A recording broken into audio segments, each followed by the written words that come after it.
먼저 이 종목은 제가 고객들을 위해 제공하는 모델 포트폴리오에 27,850원의 고수 전용 종목으로 또 27,250원의 초보 종목으로 현재 편입이 되어 있음을 고지합니다. 그리고 언제든지 예고 없이 편출될 수 있음도 함께 고지를 해드립니다.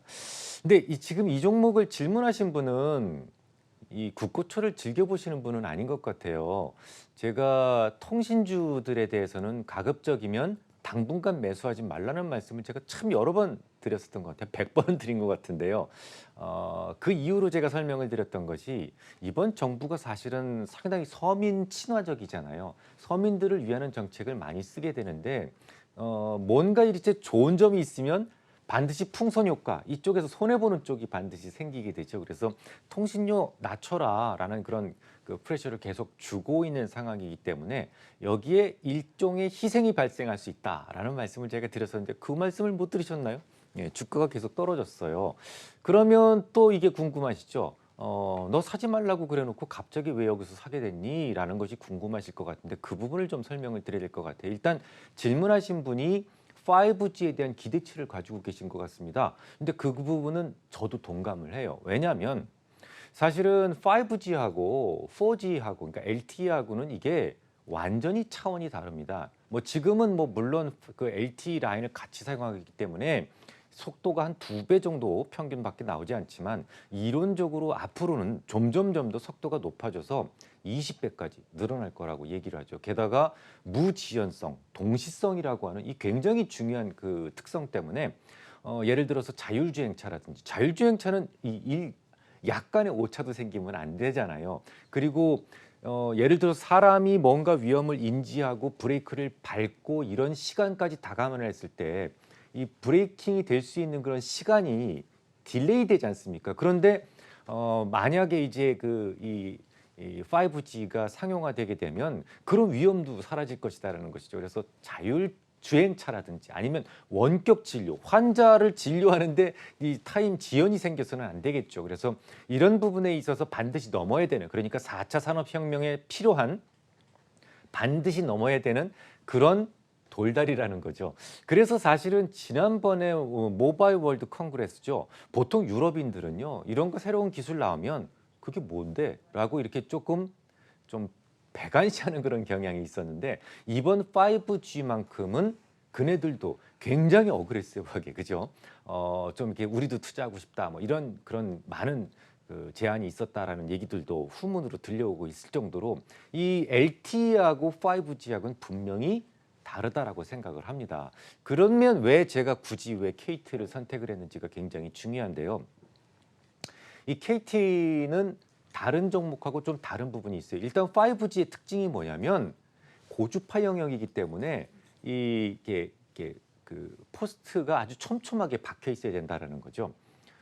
이게 멀리 도달하지 못합니다. 5G 같은 경우에는. 그래서 좀 더 많은 곳에 이게 있어야 되는데 아시다시피 지금 67만 킬로 정도 광 케이블을 보유하고 있죠. KT는요. 전체 통신사가 보유하고 있는 광 케이블의 절반이 넘습니다. 그리고 기지국만 하더라도 3,500개. 전국에 깔려 있는 전봇대가 몇 개예요. 이게 다 KT 소유이기 때문에 아무래도 5G의 특성에 걸맞는, 그러니까 전국적 커버리지가 조금 더 쉽다, 빨리 도달할 수 있다라는 점을 저는 긍정적으로 봤고요. 그리고 얼마 전에 KT에서 딜라이브 인수 이야기를 한 적이 있습니다. 이게 될지는 모르겠어요. 국회 계류 중에 있기 때문에 이 합산 그 규제와 관련된 부분이 만약에 금을 깔끔하게 그어주지 않으면 합산 규제 같은 경우 3분의 1을 넘어서는 안 되잖아요. 그런데 만약에 딜라이브를 인수하게 되면 37%까지, 딜라이브는 이미 지금 상당히 지금 높은 7위 정도를 가지고 있죠. 7위 정도를 가지고 있고 200만 회원을 가지고 있기 때문에 단숨에 37%의 점유율까지 번쩍 뛸 수가 있습니다. 그렇게 되면 이제 좋은 점이 있다면 시장 지배력을 가지고 있기 때문에 소위 가격 결정권을 부여받게 된다는 것이 긍정적인데요. 글쎄요, 이건 국회에서 어떤 결론을 내리게 될지는 모르겠어요. 근데 그것보다 더 긍정적인 부분이 하나 있었습니다. 제가 예전에 한번 그런 말씀을 드렸었죠. 현재 우리나라의 국채 10년물 기준으로 봤을 때 대략 한 3.5% 정도 배당 수익률이 나오게 되면 기관 투자자들의 매수가 유입되기 시작한다라는 말씀을 드렸던 거 기억하시죠? 그래서 지금 현재 이 종목의 그 배당 수익률 한 3.8% 수준입니다. 그러면 이 정도면 충분히 기관 투자자들의 매수세가 유입될 수도 있겠구나라는 이 세 가지의 매력을 가지고 저는 이걸 매수를 하자라고 고객분들한테 말씀을 드리면서 모델 포트폴리오에 편입을 시켰던 겁니다. 그런데 편입시키자마자 이렇게 조금 확대를 해볼까요?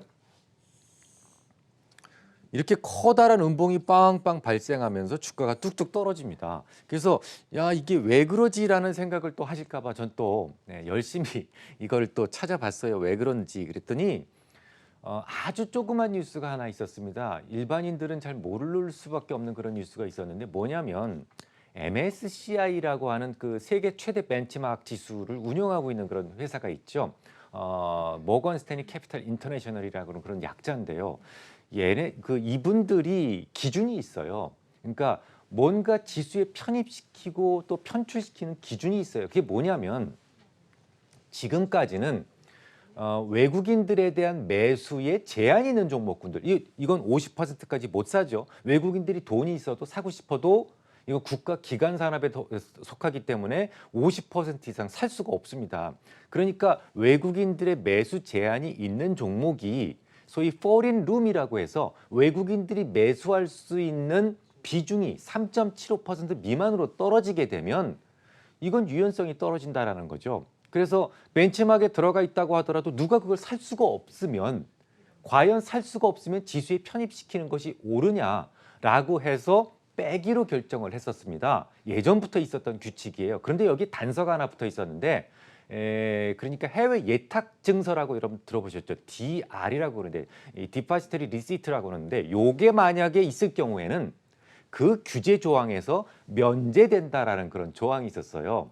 그런데 이게 이번 주에 바뀌게 됩니다. 어떻게 바뀌었냐면 설령 DR을 보유하고 있다고 하더라도 지수에서 foreign room이 3.75% 미만으로 떨어지게 된다면 그러니까 이 종목 같은 경우 몇 퍼센트가 될까요? 아무튼 50%가 지금 꽉 차 있는 상태에서 외국인들이 못 사잖아요. 못 사게 된다면 지수 구성물에서 빼버리겠다라고 기준을 바꾸게 됩니다. 당연히 그러면 여러분들 그 세상에서 이 펀드들 중에서 액티브한 펀드도 있지만 패시브한 펀드도 많거든요. 그냥 눈먼 장님처럼 그냥 그 벤치마크 지수에 편입되어 있는 종목군들 그대로 추적해서 사는 그런 펀드들이 많이 있거든요. 뭐 ETF만 해도 그렇지 않습니까? 그렇게 되면 그 많은 패시브형 펀드들은 어떤 생각을 하게 될까요? KT에 대해서 당연히 트래킹 에러가 있을 수 있으니까 매도하는 것이 옳다라는 생각을 하겠죠. 그래서 주가가 떨어진 겁니다. 이해 충분히 가시죠? 3.5%면 외국인들뿐만 아니라 기관들도 들어와야 되는데 외국인들은 어차피 못 사고 기관들이 살 수 있지만 이 패시브 펀드들이 매도에 의해서 강한 음봉이 떨어질 수밖에 없는 겁니다. 자, 이제 지금 제가 설명을 드렸어요. 여러분들은 어떻게 생각을 하십니까? 제가 지금 말씀을 드렸던 것이 구조적 악재입니까? 뭐 예를 들어서 뭐 심각하게 이 회사의 이익을 흔들 수 있는 악재. 그렇다면 외국인들이 벌써 팔고 나갔겠죠. 외국인들은 지금 비중 한도까지 꽉 차 있습니다. 50%까지 거의 꽉 차 있어요. 그러면 뭐 때문에 주가가 떨어졌다고 생각을 하십니까? 그러면 이건 구조적 문제가 아니다라고 생각이 된다면 그래 좀 더 떨어져라. 이렇게 전략을 바꿀 수가 있는 거예요. 그래서 제가 이 종목은 전략을 바꿔서 초보 종목으로 27,250원에 새롭게 편입을 하고 고객들을 설득을 합니다. 이 종목은 조금 더 떨어져서 만약에 5% 배당 수익률에 도달하면 한 번 더 삽시다. 그리고 연말에 배당 받으면 될 것 아닙니까? 라는 것으로 전략을 바꾸게 됩니다. 여러분들도 뭐 그 정도로 생각을 하시면 될 것 같고요. 또 하나 굉장히 중요한 게 있죠. 자, 여기 보시면 정말 깔끔한 매수 신호가 발생을 합니다. 자, 제가 어떤 경우에 매수 신호가 발생한다라고 말씀을 드렸어요. 아들에게 보내는 편지 예술적 분석편을 보시면 DMI라고 그런 게 있습니다. 저점을 기가 막히게 찾아주는 DMI라고 그런 제목이 있어요. 보시면 딱 세 가지 조건만 만들어지면 됩니다. 뭐예요? 자, 초록색 라인이 보이십니까? 조금 더 키워볼까요? 자, 초록색 라인이 보이십니까? 초록색 라인이 30 이상, 저 분홍색의 수평선 위에서 파란색으로부터 파란색 라인이 마이너스 DI거든요. DI 마이너스가 위에서 아래로 딱 뚫고 내려오면 요 날이죠, 요 날. 요 날 여기가 최저점이 된다. 단 기본적으로 딱 꺾이고 나서 3영업일 이내에 ADX 초록색 라인이 마이너스 기울기로 꺾여야 된다라는 부분과 또 한 가지 뭐예요? 주봉으로 보셔서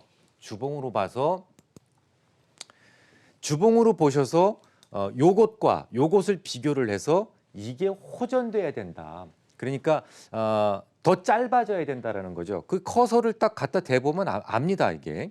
커서를 딱 갖다 대보시면 짧아졌는지 길어졌는지를 그냥 보여요. 보시면 247 나오죠. 요거는요.